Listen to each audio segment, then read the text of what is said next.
સુરતના સભ્ય સમાજને શર્મસાર કરતી એક વિકૃત ઘટના સામે આવી છે। શહેરના પોશ વિસ્તાર ગણાતા ઉમરામાં એક ટેક્સટાઇલ મેનેજરે પોતાના વિકૃત આનંદ માટે બે માસૂમ બાળકોનું અપહરણ કર્યું હોવાની ચોંકાવનારી વિગત સામે આવી છે। હર્ષેઠ નામના આ નરાધમે કેવલ સર્કલ પાસેથી ઓળખીતા શ્રમજીવી પરિવારના 11 અને 13 વર્ષના બે બાળકોને ઘરમાં સાફ સફાઈના બહાને પોતાની લક્ઝરિયસ કારમાં બેસાડ્યા હતા। ત્યારબાદ બાળકોને ચોકલેટ અને જમવાની લાલચ આપી ઉમરાની એક અવાવરૂ જગ્યાએ લઈ ગયો હતો। અહીં વિકૃત મેનેજરે બંને બાળકોને નિર્વસ્ત્ર કરી તેમની સાથે જાતીય સતામણી કરવાનો પ્રયાસ કર્યો હતો।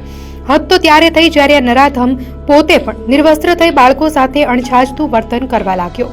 જોકે બાળકોએ ડરી જઈ હોબાળો મચાવતા નરાધમ ગભરાઈ ગયો હતો અને બાળકોને પરત તેમના ઘર પાસે છોડવા જઈ રહ્યો હતો। ત્યારે જ ઉમરા પોલીસે બાતમીના આધારે તેને દબોચી લીધો હતો। પોલીસે લક્ઝરિયસ કાર કબજે કરી આરોપીની ધરપકડ કરી છે અને આ મામલે વધુ તપાસ હાથ ધરી છે।